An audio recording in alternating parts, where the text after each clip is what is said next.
थे तो आपका बचपन भी आपको याद आया सर? देखिए, निश्चित रूप से हम सब के लिए, जोधपुर के लोगों के लिए, प्रदेश के लोगों के लिए और देश के लोगों के लिए सौभाग्य का विषय है कि जोधपुर के बच्चों ने कूडो में वर्ल्ड कप जो बुल्गारिया में आयोजित हुआ, उसमें न केवल जोधपुर का नाम रोशन किया अपितु तो पूरे देश का नाम रोशन किया। हम सब लोग गर्व के साथ में इन सबको बधाई देते हुए इनका अभिनंदन करते हैं और आने वाले समय में कूडो में जो जोधपुर की प्रतिभाएं हैं वो और भी अधिक तराशी जा सकें ताकि देश के का नाम हम इस खेल में नाम रोशन कर सकें। पिछले वर्षों में जोधपुर के प्लेयर्स ने बहुत सारे गेम्स में, वुशु में, कराटे में, जूडो में, बॉक्सिंग में बहुत अच्छा प्रदर्शन राष्ट्रीय और अंतर्राष्ट्रीय स्तर पर किया है। इसको देख करके हम सब लोग अभिभूत हैं। सर, आज आपने जलापूर्ति को लेकर के समीक्षा की है, अधिकारियों को निर्देश भी दिए कि पानी कितना है, कम ज़्यादा, जो पुराने प्रोजेक्ट्स हैं, नए प्रोजेक्ट्स हैं, उनको लेकर समीक्षा की। क्या डर? देखिए, विस्तार से बातचीत की है।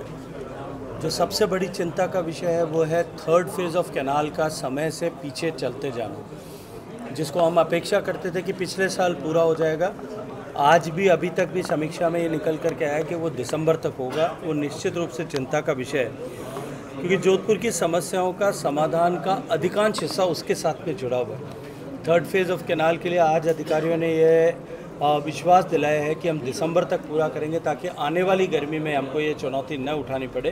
पीरियडिकली इसको रिव्यू करके ये प्रोजेक्ट दिसंबर तक कंप्लीट हो जाए, इसके लिए हमने आज कुछ तिथियां तय की। लंबी जनसुनवाई चली सर, किस तरह का संदेश?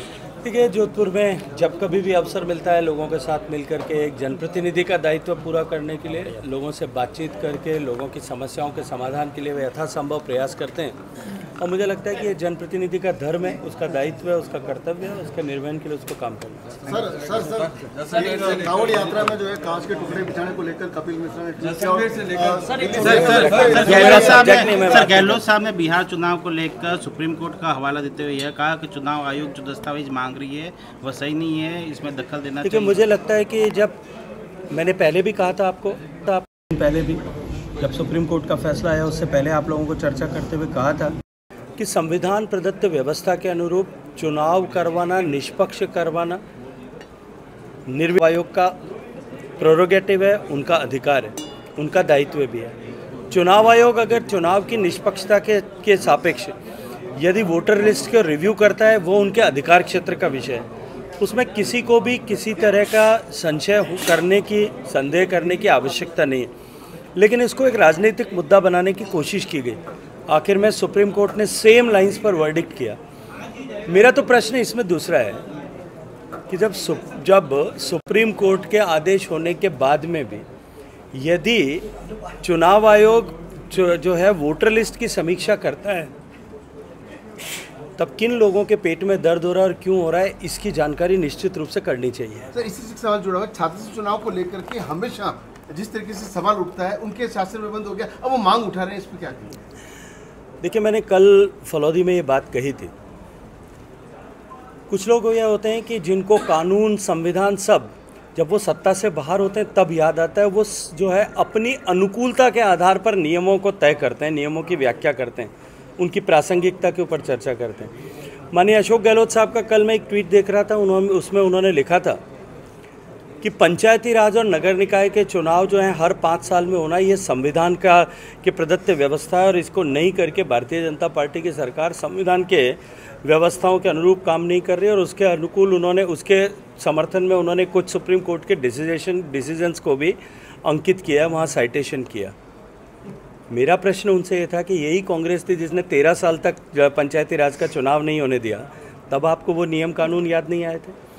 आपकी सरकार के समय में जोधपुर नगर निगम का चुनाव जो 2019 में होना ड्यू था, वो 2021 में हुआ, तब वो ये नियम और कानून आपको नहीं दिखाई दिए थे। राजस्थान में छात्र संघ के चुनाव को लेकर के उन्होंने टिप्पणी की। मेरा प्रश्न ये है कि 2023 में विधानसभा चुनाव से पहले अपनी अवश्यंभावी हार को टालने के लिए कहीं गलत नैरेटिव न बन जाए, छात्र संघ के चुनाव को रोकने का पाप किसने किया था? अब वो पाप करने वाले लोग जो हैं वो वापस अब यहाँ पर साधु बन कर के आते हैं। मैंने तो कल कहा था कि जिनके घर शीशे के होते हैं उनको दूसरों के ऊपर पत्थर नहीं उछालना चाहिए। मैंने कहा कि कार्यकर्ताओं को विषयों को पूरा गंभीरता से अध्ययन करके, सरकार के कामकाज को पूरा समझ करके, पूरी ताकत के साथ में विपक्ष को इस तरह की भ्रांति फैलाने की चेष्टा से रोकने के लिए लड़ना चाहिए। उनको विषय को पूरी स्पष्टता के साथ में, चाहे चौराहे पे हो और चाहे मोबाइल में हो, सब जगह तक लिखना चाहिए।